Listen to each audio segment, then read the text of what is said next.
BJP जिलाध्यक्ष पवन पाटीदार मेरे साथ। पवन भैया, आपका अभी हर बूथ तक आप पहुंच रहे हो, क्या योजना है और क्यों बूथ तक पहुंचने की आवश्यकता भारतीय जनता पार्टी को पड़ गई? विश्व की इतनी बड़ी पार्टी है, आज आपको बूथ तक जाना पड़ रहा है। देखिए, प्रदेश में विष्णुदत्त शर्मा जी के नेतृत्व में भारतीय जनता पार्टी संगठन लगातार नित नए आयामों को छू रही है। लगातार चाहे वो कार्यक्रमों के माध्यम से हो, बैठकों के माध्यम से हो, और सतत कार्यकर्ता को एक नीचे तक जाने का अवसर भी मिल रहा है और कार्यकर्ता विकास और कार्यकर्ता निर्माण, इस दिशा में भी एक अच्छे कार्यक्रम विष्णुदत्त शर्मा जी के नेतृत्व में पूरे प्रदेश भर में चल रहे हैं। अभी बूथ विस्तारक योजना करके जो कार्यक्रम पार्टी के द्वारा दिया गया है, उसके माध्यम से हर बूथ पर 21 लोगों की कमेटी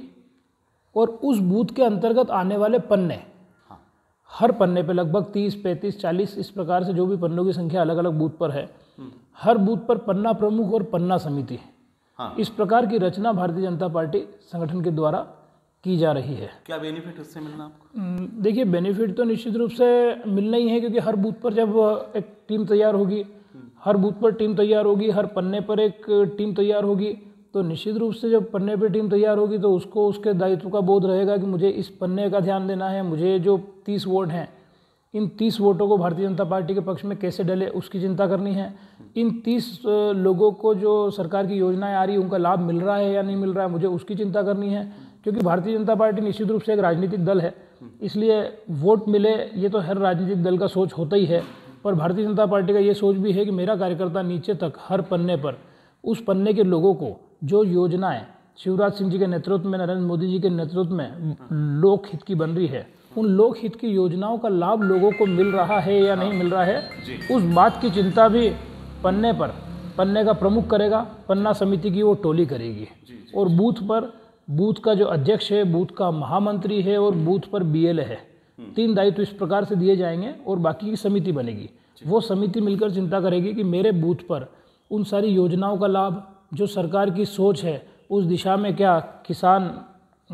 या कृषि लाभ का धंधा बन रहा है या नहीं बन रहा है। जो सरकार की सोच है कि मजदूर वर्ग है तो मजदूर वर्ग के हितों की चिंता हमारे जो योजनाएं बन रही है उनके माध्यम से नीचे तक पहुंच पा रही है या नहीं पहुंच पा रही है। लाडली लक्ष्मी है तो लाडली लक्ष्मी योजना का लाभ मिल पा रहा है या नहीं मिल पा रहा है, प्रधानमंत्री आवास का लाभ या उज्ज्वला गैस का लाभ या इस प्रकार की अनेक योजनाएं जो भारतीय जनता पार्टी की सरकारों के द्वारा बनाई जा रही है, उन योजनाओं का लाभ मिल रहा है नहीं मिल रहा है, और उन योजनाओं के माध्यम से समाज का विकास हो रहा है या नहीं हो रहा है, उस बात की चिंता भी हमारी बूथ समिति और पन्ना समिति करेगी। और बूथ समिति और पन्ना समिति के माध्यम से हमारी सरकार के काम जब पहुंचेंगे, लोगों की चिंता जब होगी, लोगों से जब आत्मीयता स्थापित होगी, तो निश्चित रूप से उसका लाभ भारतीय जनता पार्टी को भी मिलेगा। और भारतीय जनता पार्टी लाभ तक पहुंचने से पहले जनहित का जो विचार करती है और जन लाभ का जो विचार करती है, तो जनता को भी उस कारण से और इस प्रकार की जो पूरी रचना पार्टी की बनेगी उसका लाभ मिलेगा। ये पहली बार ऐसा किया VD शर्मा के अध्यक्ष बनने के बाद? ये प्लानिंग जो आपने किया है 2023 के इलेक्शन को लेकर किया, इसके पहले इस तरह के प्लानिंग कभी हुए? देखो, पहले भी पन्ने पर काम होना, पहले भी बूथ पर काम होना, इस प्रकार की चीज़ें हुई है, पर इस बार जो हर बूथ को, हर पन्ने को डिजिटलाइज किया गया है, उसको पूरा एक ऐप है जो संगठन ऐप के नाम से है। उस संगठन ऐप के अंदर वो सारी जानकारियाँ फीड की जा रही है। प्रभावी व्यक्ति हर बूथ पर 5, 4, 6, 8 प्रभावी व्यक्तियों की जानकारी भी उस पर अपलोड की जा रही है। तो ये जो नवाचार है, ये नवाचार निश्चित रूप से आज की आवश्यकता भी है, और आज हम सब लोग विष्णुदत्त शर्मा जी के नेतृत्व में भी चल रहे हैं, तो आवश्यकता को सही समय पर भांपना, ये विष्णुदत्त शर्मा जी का अपना एक स्वभाव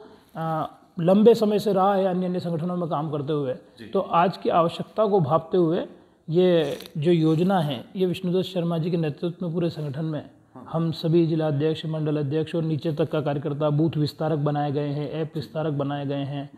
हर उस पर संयोजक, जो शक्ति केंद्र पे संयोजक है, सहसंयोजक है, ऐसी व्यवस्थाएं संगठन के द्वारा निर्मित की जा रही है। और इसमें एक बात और महेंद्र भैया मैं आपसे कहना चाहूँगा कि कहीं न कहीं बूथ अध्यक्ष और बूथ अध्यक्ष के माध्यम से और बूथ अध्यक्ष को एक अलग मजबूत पहचान देने की दिशा में भी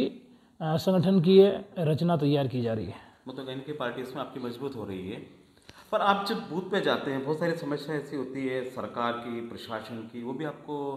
आती होगी सामने। निश्चित रूप से आती है। क्या लगता है आपको कि शासन प्रशासन कैसा काम कर रहा है?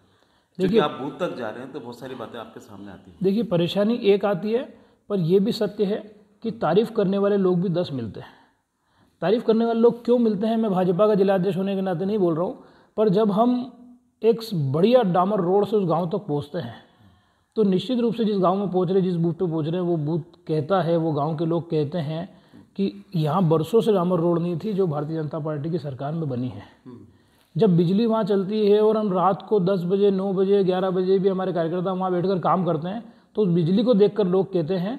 कि यहाँ बिजली हुआ ही नहीं करती थी और आज गाँव में 24 घंटे बिजली,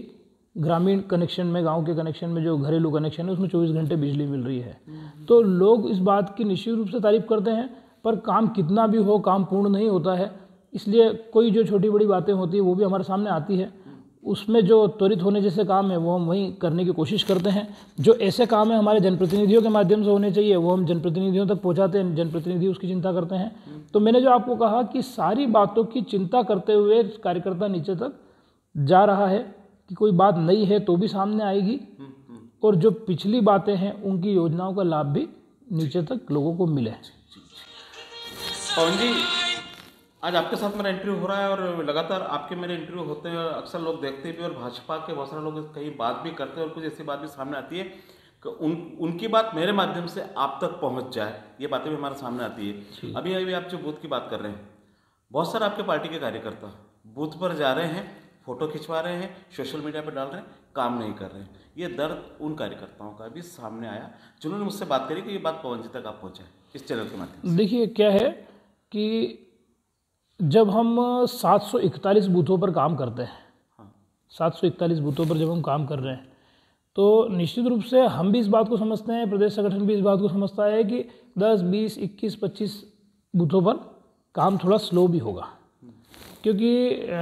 हम सभी कार्यकर्ताओं के मन की स्थिति बहुत अच्छी होती है, भावनाएं बहुत अच्छी होती है, पर हर कार्यकर्ता उतनी सक्रियता से या उतनी समझ से काम कर पाए वैसा नहीं होता, मन और भाव होने के बाद भी। तो वो भी निश्चित रूप से ऐसी भी कई भी चीज़ें हैं जहाँ काम बहुत स्लो चल रहा है, ये बात बिल्कुल सही है। और स्लो क्यों चल रहा है? क्योंकि कार्यकर्ता वहाँ तक नहीं पहुँच रहा है, ये भी सही है। तो उसकी चिंता भी हम लोग करना चालू करेंगे, पर जहाँ अभी काम को हम समेट सकते हैं उस जगह तक अभी हमारा ध्यान है कि जहाँ पहले हो सकता है उसको करवाया जाए, और जहाँ नहीं हो रहा है वहाँ भी हमारी बातचीत चल रही है कि भाई क्यों स्लो चल रहा है, और वहाँ भी कोई न कोई जो ऐसा बड़ा कार्यकर्ता है उसको भेजेंगे और उसको भी आखिरी में कवर करेंगे। और वो सारी चीज़ें भी जो कार्यकर्ताओं को लगता है हमको नहीं मालूम है, वो भी आप ये मान लीजिएगा कि भारतीय जनता पार्टी का जो नीचे तक का नेटवर्क है, लगभग सारी बातें हम तक भी आया थी, किस बूथ पर, किस शक्ति केंद्र पर काम धीरे चल रहा है, स्लो चल रहा है, उसकी भी चिंता करते हुए, और वहाँ का भी कार्यकर्ता को हम लोग साथ में लेकर, किसी 1-2 कार्यकर्ता को साथ में कर उन कामों को भी कवर करेंगे। और जिनके माध्यम से बात आई, मैं उनसे भी आग्रह करना चाहूँगा कि कहीं जहाँ कम वहाँ हम, तो अगर जहाँ कम पड़ रहा है वहाँ मेरे वो कार्यकर्ता मित्र साथ में जुड़ जाएं, और जो नहीं कर पा रहा है उसके साथ बैठें और उसको कहें यार क्या दिक्कत आ रही है, और वो साथ में मिलकर और काम चालू कर लें, क्योंकि अपने परिवार का काम है, हम सिर्फ उसमें कमी निकालेंगे या कोई चीज़ ऐसी करेंगे तो मात्र उससे काम नहीं चलेगा। चलिए, बहुत बहुत धन्यवाद। धन्यवाद। Thank you sir.